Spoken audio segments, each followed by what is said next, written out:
les instituts d'administration des entreprises et les chaires. Bonjour, Fana Rassolofo-Disler. Bonjour. Pas écorché votre nom. Vous êtes maître de conférence à l'IAE de Metz, donc Institut d'administration des entreprises. Vous êtes directrice adjointe des études de l'IAE. Vous êtes maître de conférence habilité à diriger les recherches. Et vous dirigez la chaire EREM. Qu'est-ce que ça veut dire, EREM? Alors, EREM, donc European Real Estate Management. Donc, l'objectif, en fait, de cette chaire, c'est de mettre autour de la table les acteurs du secteur de l'immobilier pour co-construire les actions de formation et de recherche sur les métiers de l'immobilier.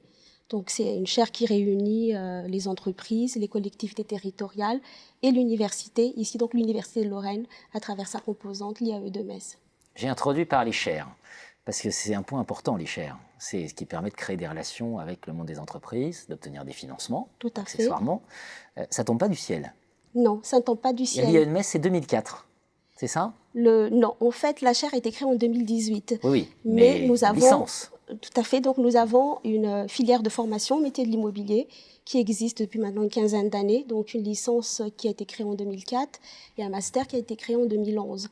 Donc, cette filière, dispensée sur 2 sites, à Metz et à Paris, accueille tous les ans 200 étudiants, tous en alternance. Et donc, l'idée de la chaire, c'est justement pour faire en sorte que les formations que nous dispensons dans ces diplômes soient au plus proche possible des attentes du monde socio-économique. Donc, d'où cette idée de mettre autour de la table les acteurs du secteur, en fait, pour co-construire nos formations et nos activités de recherche. On imagine bien que l'immobilier, c'est un secteur compliqué, mais on va y revenir. Les thématiques de recherche, parce qu'une chaire, ce n'est pas que de l'enseignement, c'est de la recherche. C'est exactement, donc c'est un peu la recherche qui alimente en même temps l'enseignement. Donc nous avons des thématiques qui concernent les grandes mutations en fait que traversent les entreprises du secteur de l'immobilier.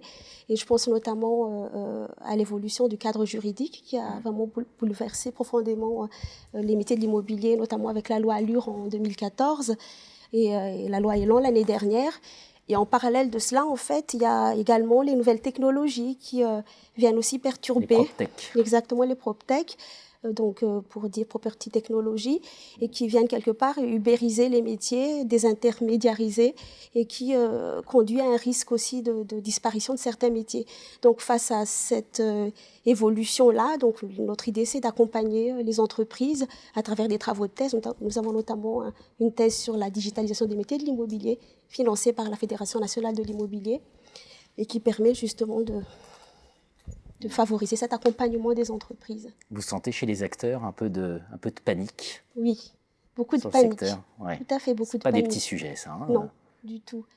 Et donc là, j'évoquais effectivement cette dimension de l'évolution du cadre juridique, mais il y a aussi toute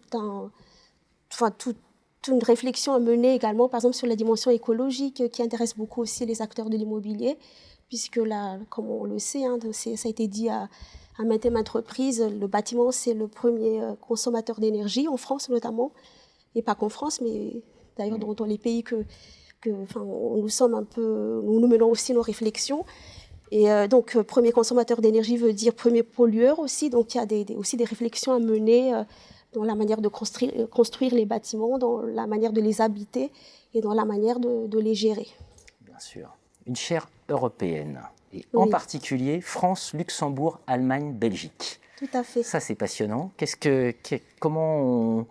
Voilà, c'est quoi? Est-ce que c'est des situations, la diversité des situations dans ces 4 pays?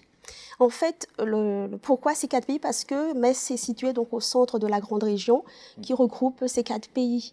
Et on va dire la libre circulation des capitaux et des personnes au niveau de cette grande région permet de raisonner aussi en termes de stratégie européenne en matière d'acquisition et de gestion de patrimoine immobilier.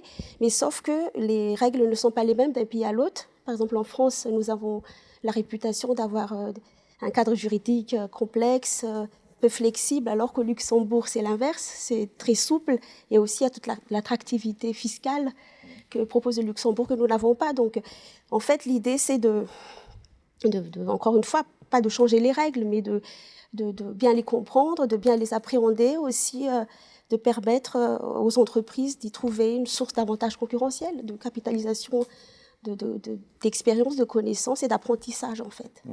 L'Allemagne, par exemple, Si je prends l'Allemagne, un collègue allemand me disait c'est quand même hallucinant, en France, à Paris, la taille des chambres de bonne. Il a dit chez nous, en Allemagne, c'est inenvisageable. Exactement. Il a raison. Il a raison, d'autant plus qu'en Allemagne, les prix sont aussi beaucoup plus abordables qu'en France. Et donc, effectivement, le marché n'est pas du tout le même.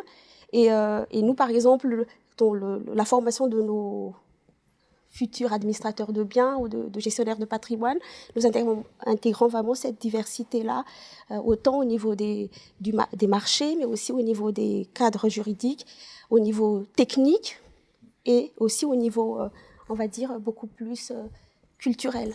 Vous avez évoqué l'IAE-de-Metz et les 200 étudiants, c'est ça, oui, hein oui. Vous avez des projets de développement de cette chaire, oui. de délocalisation, je crois. Oui, tout à fait. Donc, nous sommes au cours de délocalisation de la filière au Luxembourg, justement, puisqu'en fait, ce qui les attire aussi dans nos formations, c'est que nous abordons toutes les connaissances avec un regard vraiment transversal sur toutes les compétences nécessaires, puisque nous avons l'habitude d'évoluer dans un environnement complexe. Donc, nous avons travaillé avec les architectes, les ingénieurs, les sociologues, les juristes et les gestionnaires, alors qu'ils ont plutôt un regard, on va dire, pointé sur une compétence bien particulière. Donc, c'est cette transversalité-là qui les intéresse aussi dans notre manière de voir les choses. Rapprocher l'université et les IAE et l'entreprise, c'est pas juste une question aussi de ressources financières, c'est aussi parce qu'il y a un vrai sens à essayer de mixer les compétences. Tout à fait. C'est ça, s'il y a un c'est message exactement cela. Pour que la recherche alimente la formation, et puisque c'est ça aussi qui va permettre derrière à nos étudiants d'être insérés dans le monde professionnel. Merci Fana. Merci à vous.